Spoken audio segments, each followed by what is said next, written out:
साबुदाणा खिचडी बनवण्यासाठी आपल्याला लागेल 1.5 वाटी साबुदाणा, 1 उकडलेला बटाटा, पाव वाटी दाण्याचा कूट, 3 ते 4 हिरव्या मिरच्या, 1 चमचा जिरे, चिमूटभर साखर, चवीपुरतं मीठ, उपवासाचं किंवा साधं, आणि फोडणीसाठी तूप। साबुदाण्याच्या खिचडीची चव ही पूर्णपणे अवलंबून असते ते त्याच्या भिजवण्याच्या तंत्रावर। हे तंत्र एकदा का साध्य झालं तर तुम्ही या खिचडीत काहीही टाका, खिचडी 100% चवदार होणारच। सर्वप्रथम साबुदाणा स्वच्छ धुवून निथळून घ्या। आता यात साबुदाणा भिजेल इतकंच पाणी घाला।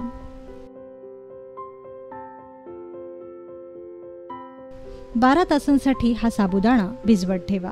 साबुदाणा नेहमी आदल्या रात्रीच भिजवावा। 12 तासानंतर हा साबुदाणा फुललेला आणि सुटा झालेला दिसेल।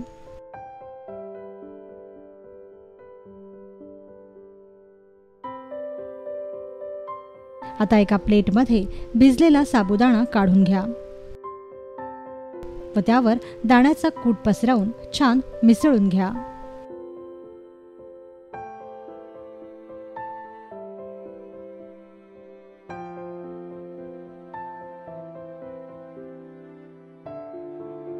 यानंतर फोडणीसाठी तूप तापवायला ठेवा। तूप तापलं की त्यात जिऱ्याची फोडणी करा।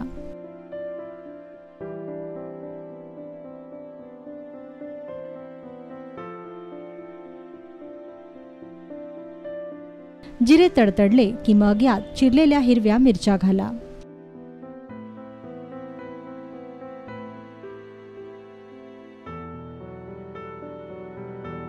आता यात उकडलेल्या बटाट्याच्या फोडी घाला व तुपावर छान परतून घ्या। 2 मिनिटांनंतर यात साबुदाणा घाला, छान परतून घ्या।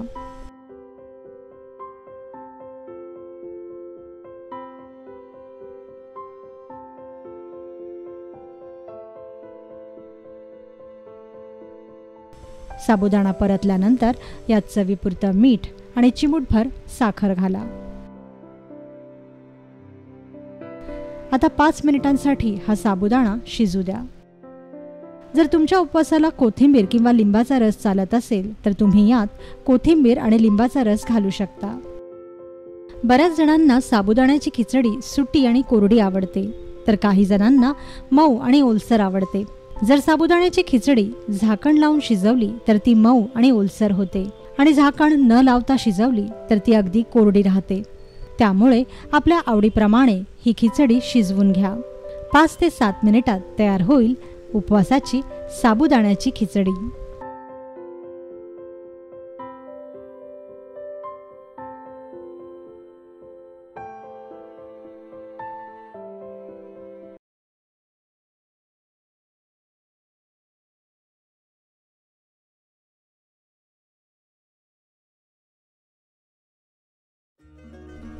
नवरात्री विशेष मध्ये आज आपण बनवणार आहोत उपवासाची कचोरी।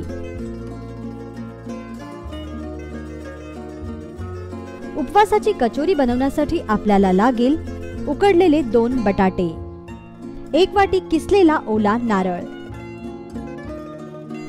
1 वाटी शिंगाड्याचं पीठ, 2 टेबलस्पून पिठी साखर, 4 ते 5 हिरव्या मिरच्या, उपवासाचं मीठ आणि तळणीसाठी तेल।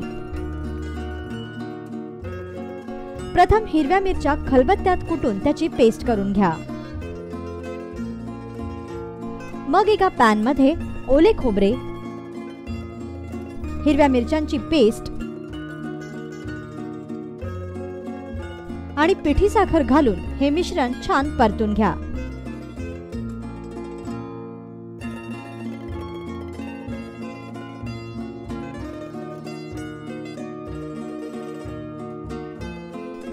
5 मिनिटे परतल्यानंतर हे सारण बाउलमध्ये काढून घ्या।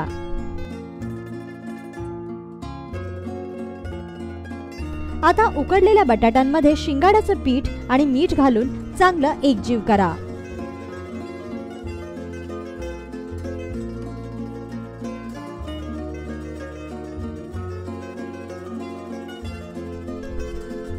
तयार झालेल्या पिठाच्या हातावर लहान लहान पाऱ्या करून घ्या।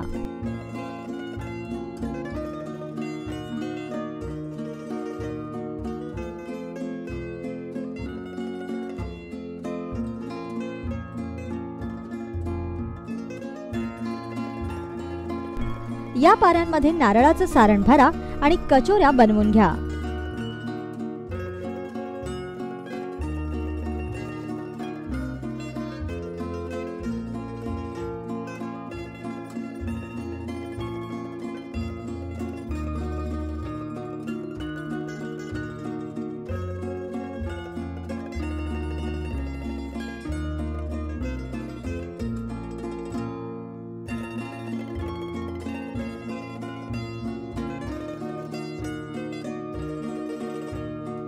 अशा प्रकारे सर्व कचोऱ्या तयार करा। आता तयार झालेल्या या कचोऱ्या तापलेल्या तेलात डीप फ्राय करा।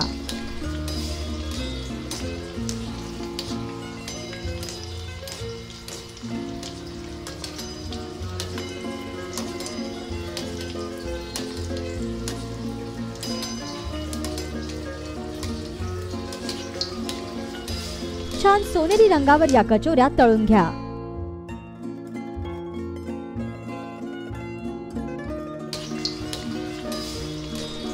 अशा रीतीने सर्व कचोऱ्या तळून घ्या।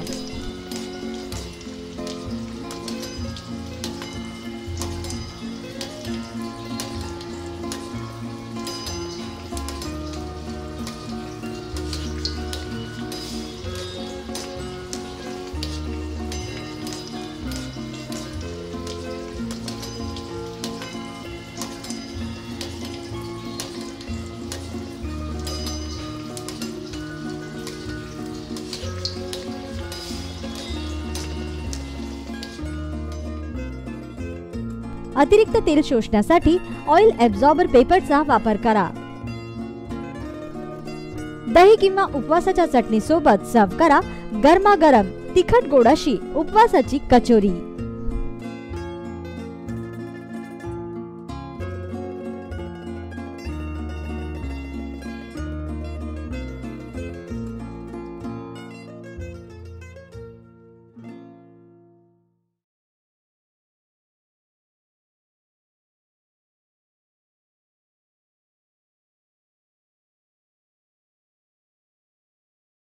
शेंगदाण्याचा लाडू बनवण्यासाठी आपल्याला लागेल 1 वाटी शेंगदाणे आणि 1 वाटी गूळ।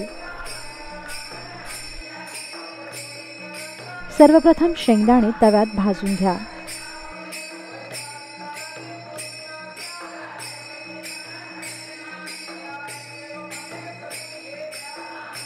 छान खरपूस भाजल्यानंतर या शेंगदाण्याची सालं काढून घ्या। यानंतर मिक्सरमध्ये किंवा खलबत्त्यात शेंगदाणे आणि गूळ एकत्र करून वाटून घ्या।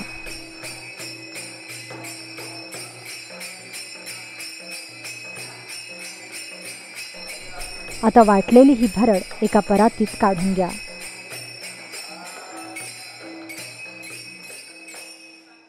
आणि हाताने हे मिश्रण चांगलं एकजीव करून घ्या।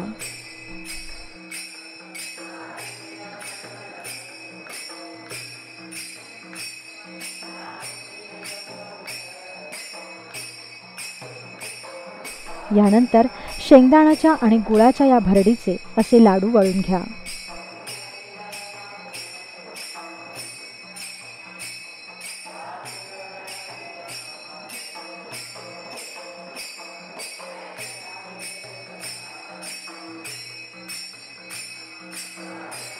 गरज वाटल्यास हाताला तूप लावून अशा प्रकारे शेंगदाण्याचे सर्व लाडू वळून घ्या।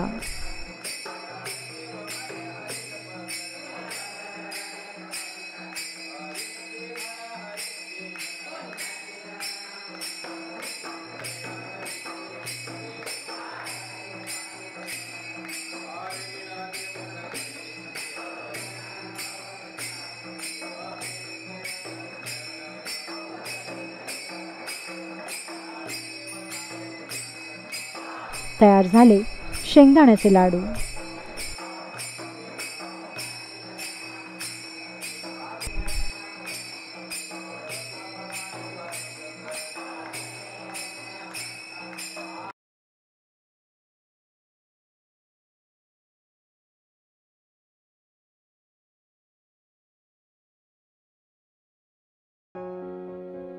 चला मग आज बनवूया उपवासाचे दहीवडे.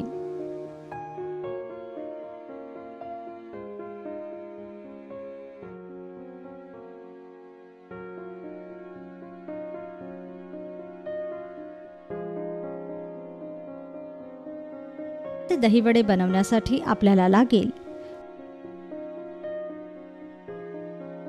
2 उकडलेले बटाटे, 4 ते 5 चमचे वरीच्या तांदळाचे पीठ, 250 ग्राम दही, 2 हिरव्या मिरच्या, आवडीप्रमाणे साखर, 2 चमचे जिरे पावडर, चवीपुरता उपवासाचं मीठ आणि तळणीसाठी तेल. सर्वप्रथम उकडलेले बटाटे कुस्करून घ्या.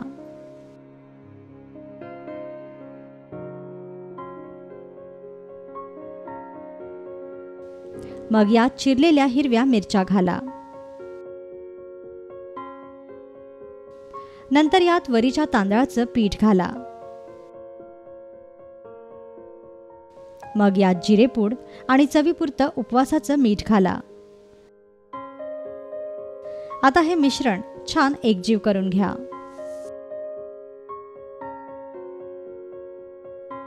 या मिश्रणाचे गोल गरगरीत वडे तयार करून घ्या.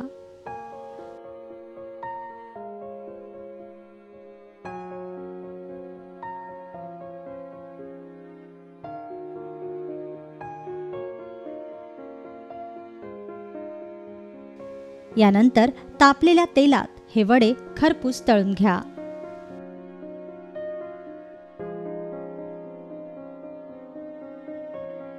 छान सोनेरी रंगावर बटाट्याचे हे वडे तळा.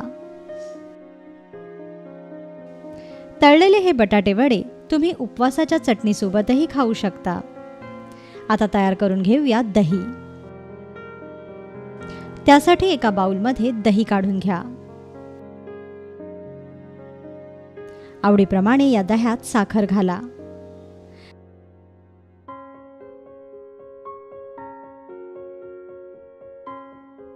साखर वितळेपर्यंत दही फेटून छान घट्ट करून घ्या.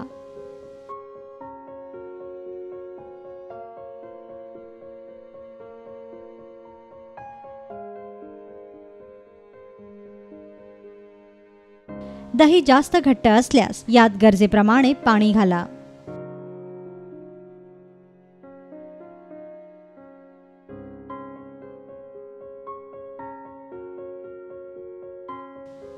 यानंतर एका बाउलमध्ये फेटलेलं हे दही घ्या.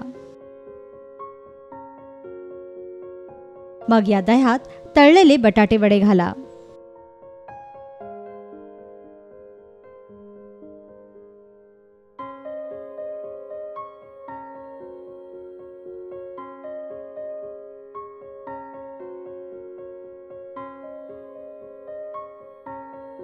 यानंतर या वड्यांवर पुन्हा दही घाला.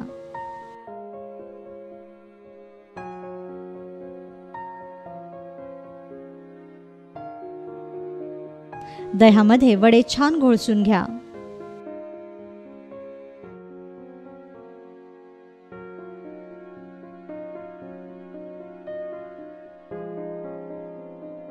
आता वरून या दह्यावर जिरेपूड आणि उपवासाचं मीठ घाला.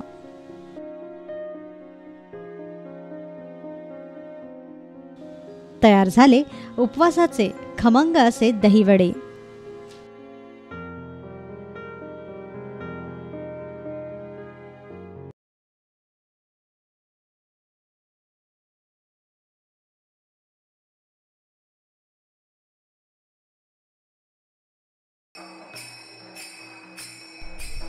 राजगिऱ्याचा लाडू बनवण्यासाठी आपल्याला लागेल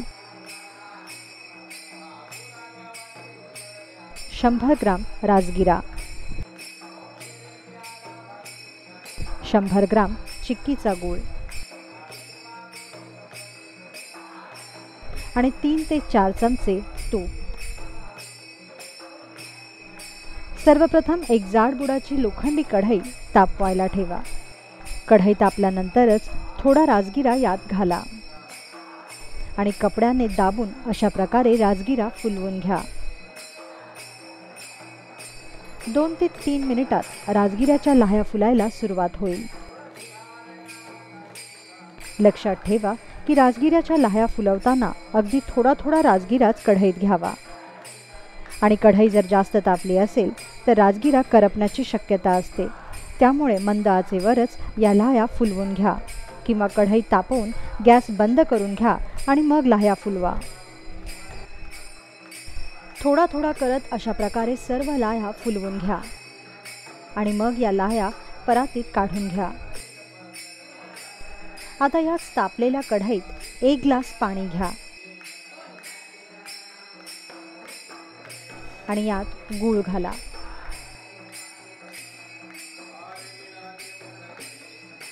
दोन तारी पाक होईपर्यंत हा गूळ सतत हलवत राहा.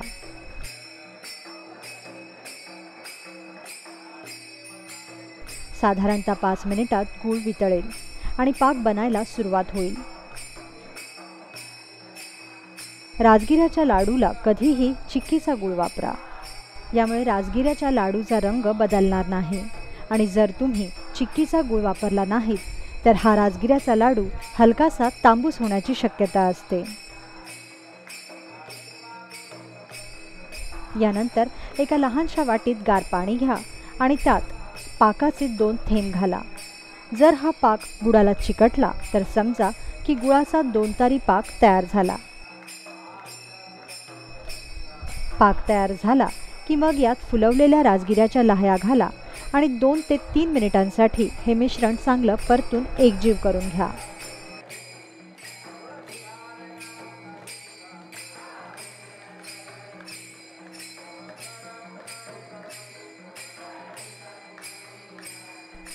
एकजीव झालेलं हे मिश्रण लगेच परातीत काढून घ्या आणि गरम असतानाच हा लाडू वळून घ्या.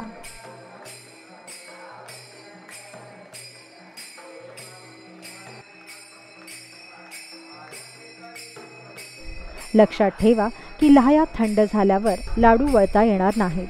त्यामुळे हाताला तूप लावून गरम असतानाच राजगिऱ्यांच्या या लाह्यांचे लाडू वळून घ्या.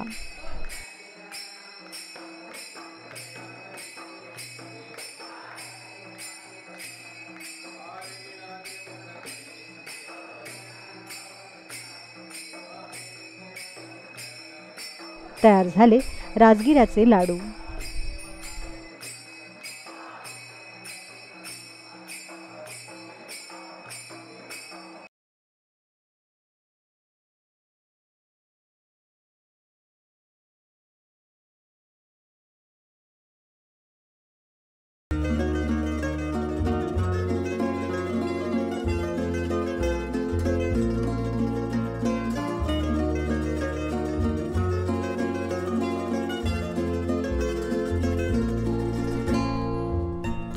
आज आपण बनवणार आहोत उपवासाचा ढोकळा. उपवासाचा ढोकळा बनवण्यासाठी आपल्याला लागेल 2 वाटी शिंगाडा पीठ, 1 वाटी दाण्याचा कूट, 1 ग्लास आंबट ताक, 4 ते 5 हिरव्या मिरच्या, आल्याचा लहानसा तुकडा, 1 टेबलस्पून जिरे, किसलेला ओला नारळ, 2 टेबलस्पून तूप, चिमूटभर बेकिंग सोडा आणि चवीपुरतं मीठ. प्रथम मिरची व आल्याची पेस्ट करून घ्या. यानंतर एका मिक्सिंग बाउल मध्ये शिंगाड्याचं पीठ, आलं मिरचीची पेस्ट, दाण्याचा कूट, चवीपुरतं मीठ आणि चिमूटभर बेकिंग सोडा घाला. यानंतर हे मिश्रण आंबट ताक घालून छान एकजीव करा। एकजीव झालेलं हे मिश्रण किमान 2 तास भिजत ठेवा।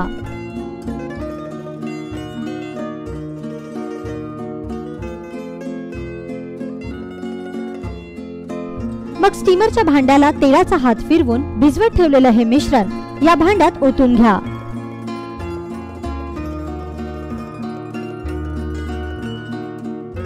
आणि स्टीमर मध्ये 10 मिनिटांसाठी ढोकळा स्टीम करून घ्या।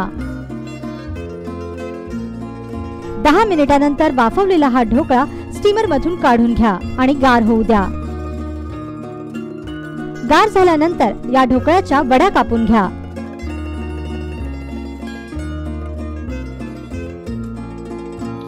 आणि तयारी करा फोडणीची। फोडणीसाठी तापलेल्या तुपात 1 चमचा जिरे आणि 3 ते 4 हिरव्या मिरचीचे तुकडे परतून घ्या।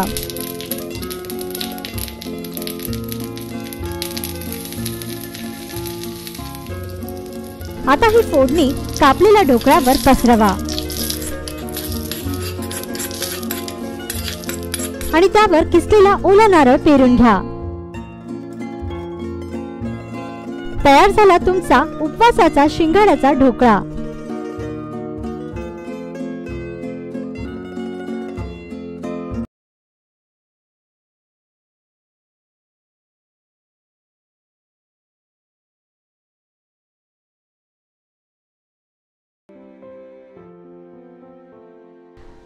उपवासाची बटाट्याची भाजी बनवण्यासाठी आपल्याला लागेल 1 उकडलेला बटाटा, 2 हिरव्या मिरच्या, 1 चमचा जिरे, 1 चमचा दाण्याचा कूट, चिमूटभर साखर, चवीपुरतं उपवासाचं मीठ आणि 2 चमचे साजूक तूप। सर्वप्रथम उकडलेल्या बटाट्याच्या साली काढून घ्या। नंतर या बटाट्याचे चौकोनी काप करून घ्या। मग हिरव्या मिरच्याही बारीक चिरून घ्या। चिरलेला हा बटाटा एका प्लेटमध्ये काढून घ्या आणि त्यात वरून दाण्याचा कूट घाला। चिरलेल्या हिरव्या मिरच्या घाला। चवीपुरतं उपवासाचं मीठ घाला। चिमूटभर साखर पेरा आणि ही भाजी हाताने छान मिसळून घ्या।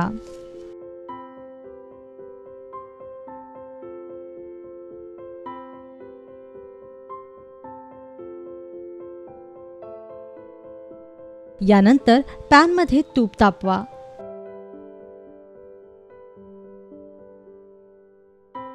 तूप तापलं की यात जिरे घाला।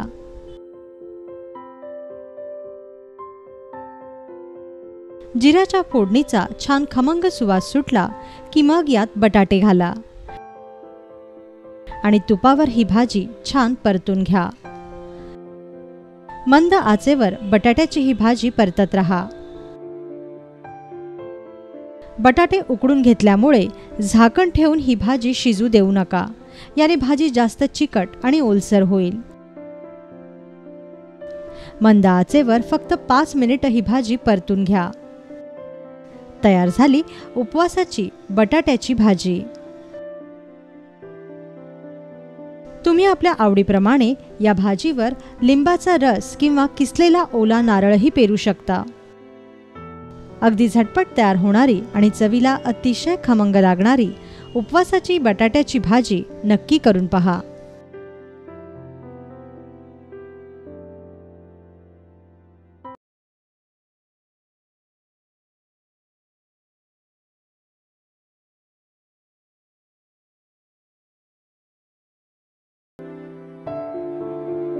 शेंगदाण्याची चिक्की बनवण्यासाठी आपल्याला लागेल 1 वाटी शेंगदाणे, अर्धी वाटी साखर, चिक्कीच्या गुळाचा 1 लहानसा खडा आणि गरजेनुसार तूप। सर्वप्रथम लोखंडी तव्यात शेंगदाणे भाजून घ्या। शेंगदाणे छान खरपूस भाजा। तेल न घालताच हे दाणे भाजून घ्या। दाणे जास्त काळे करू नका, नाहीतर चिक्कीला करपट वास येईल. भाजलेले शेंगदाणे एका प्लेटमध्ये काढून घ्या आणि गार होऊ द्या. यानंतर पाखडून किंवा चोळून शेंगदाण्याची साले काढून घ्या. आता लोखंडी पोळपाटाला किंवा स्टीलच्या परातीच्या उपड्या बाजूला तूप लावून घ्या.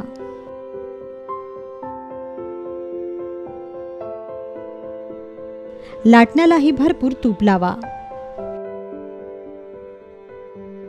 यानंतर एका पॅनमध्ये साखर घाला व मंद आचेवर ही साखर परतत राहा. लक्षात ठेवा की यात पाणी घालू नये.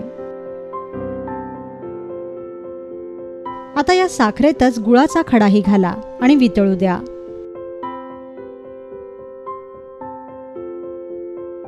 मंद आचेवर साखर आणि गूळ वितळू द्या.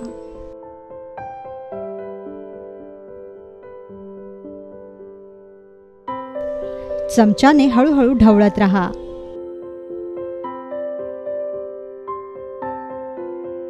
गूळ व साखर पूर्णपणे वितळली की मग गॅस बंद करा आणि यात भाजलेले शेंगदाणे घाला.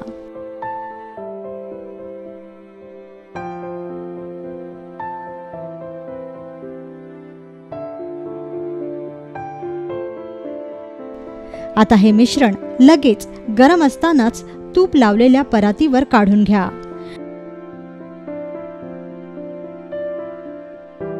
आणि लाटण्याने किंवा स्टीलच्या वाटीने थापून किंवा लाटून घ्या. ही क्रिया भरभर करावी, नाहीतर पाक लगेच कडक होईल. आता गरम असतानाच सुरीने चिक्कीचे तुकडे कापून घ्या.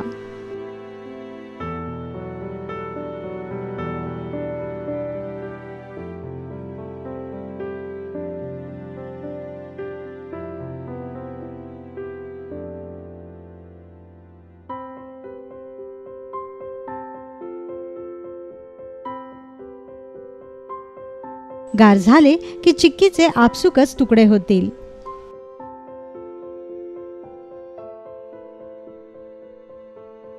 तयार झाली गोड गोड शेंगदाण्याची चिक्की.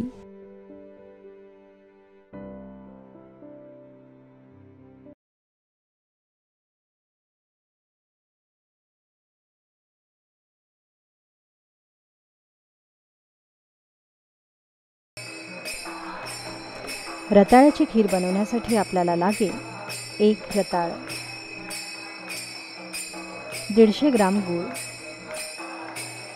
7 ते 8 काजूचे काप, 1 लिटर दूध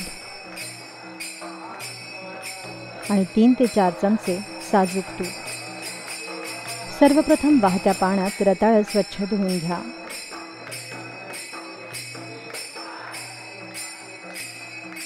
मग धुतलेल्या रताळ्याची सालं काढा.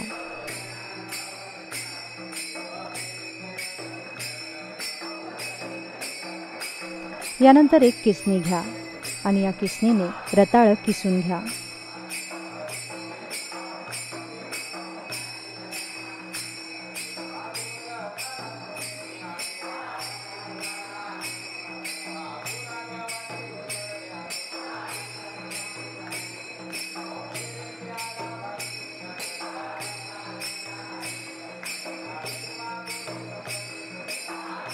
मग एका पॅनमध्ये तूप तापवायला ठेवा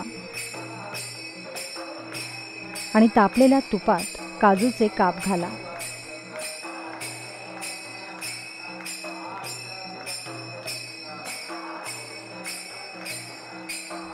हे काजूचे काप छान सोनेरी रंगावर तळून घ्या.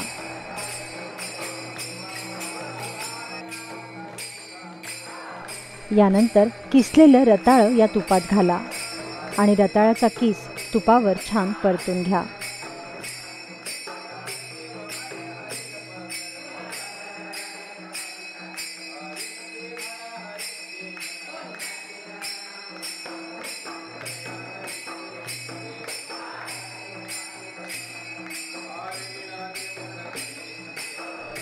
रताळ्याचा किस चांगला भाजला की मग यात कोमट दूध घाला.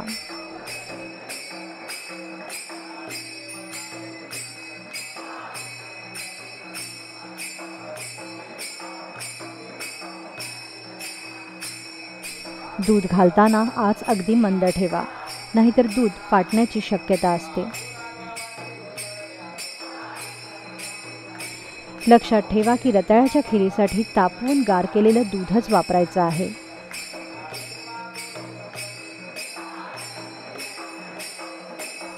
आता हे रताळं दुधात पूर्णपणे शिजू द्या.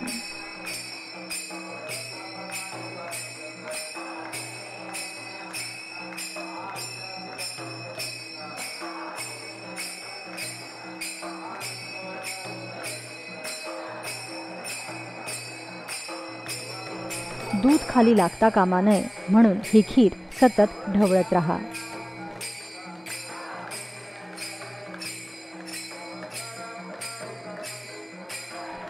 साधारणतः 5 ते 10 मिनिटात दुधाला उकळी फुटेल.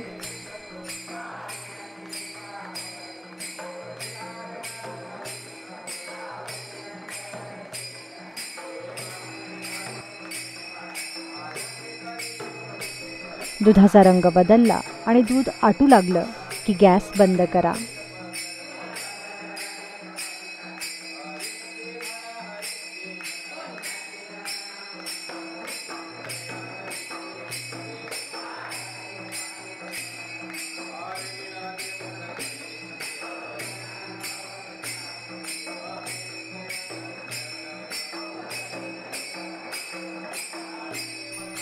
या दरम्यान गूळ ठेचून त्याची बारीक पावडर करून घ्या.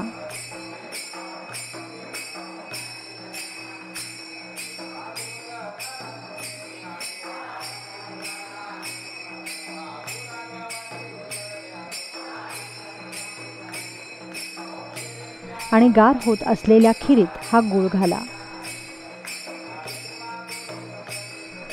दुधाच्या उभीतच हा गूळ पूर्णपणे वितळेल. त्यामुळे या खिरीला गॅसवर न शिजवता खालीच त्यात गूळ घाला आणि हा गूळ शिजू द्या. उकळत्या दुधात जर आपण गूळ घातला तर दूध फाटतं, म्हणून गार झालेल्या दुधातच आपल्याला हा गूळ घालायचा आहे. आता साधारणतः 2 ते 3 मिनिटं ही खीर ढवळत राहा. तयार झाली रसाळ रताळ्याची गोड खीर.